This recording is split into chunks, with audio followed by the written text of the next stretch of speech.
दी हम दुनिया भर में 1-15।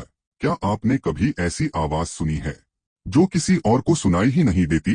दुनिया भर में इंग्लैंड के शांत कस्बों से लेकर कनाडा, अमेरिका और ऑस्ट्रेलिया के दूरदराज इलाकों तक लोग एक अजीब कमावृत्ति वाली आवाज की रिपोर्ट करते हैं, जिसे बस हम कहा जाता है। यह तेज नहीं है, यह लगातार नहीं होती, लेकिन एक बार जब आप इसे सुन लेते हैं तो आप इसे भूल नहीं सकते। एक गहरी गूंजती हुई आवाज, जैसे कोई इंजन कहीं दूर चालू हो। लेकिन जब जांचकर्ता इसकी वजह खोजते हैं, उन्हें कुछ नहीं मिलता। और सबसे अजीब बात, केवल करीब 2 से 4% लोग ही इसे सुन सकते हैं।